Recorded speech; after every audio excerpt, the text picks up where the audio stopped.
ఈ ఏడాది వింటర్ వణుకు పుట్టిస్తోంది. ఇలాంటి సమయంలో ఏసీలు కొనాలని ఎవరూ అనుకోరు.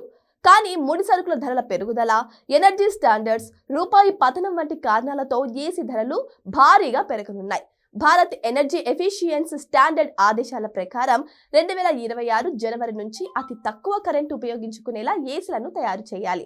ఈ నిబంధనల కారణంగా 3 స్టార్ ఏసీల ధరలు 4% వరకు పెరుగుతాయి. ఇక 5 స్టార్ రేటింగ్ ఉన్న ఎయిర్ కండిషనర్ల రేట్లు 12% వరకు పెంచే ఆలోచనలో కంపెనీలు ఉన్నాయట. కేంద్ర ప్రభుత్వం జీఎస్టీ రేటు తగ్గించడంతో ఏసీల ధరలు 10% వరకు తగ్గాయి. అయితే కొత్త రూల్స్ వచ్చాక జీఎస్టీ వల్ల ఎంత తగ్గిందో అంతకు మించి పెరగనున్నాయి. బీఈఈ ప్రమాణాలకు తోడు ఏసీల తయారీలో ఉపయోగించే కీలకమైన పదార్థాల రేట్లు కూడా పెరిగాయి. ఎలక్ట్రికల్ కాయిళ్లలో వాడే రాగి, ఇక కూలింగ్ కోసం ఉపయోగించే compressor, heat exchanger, tubing, aluminium ధరలు చుక్కల్ని తాకుతున్నాయి.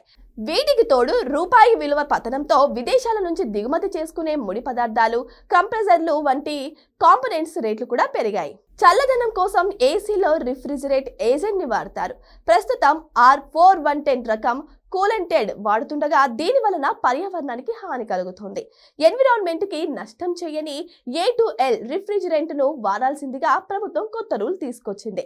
ఇది కూడా ధరలపై ప్రభావం చూపిస్తుంది.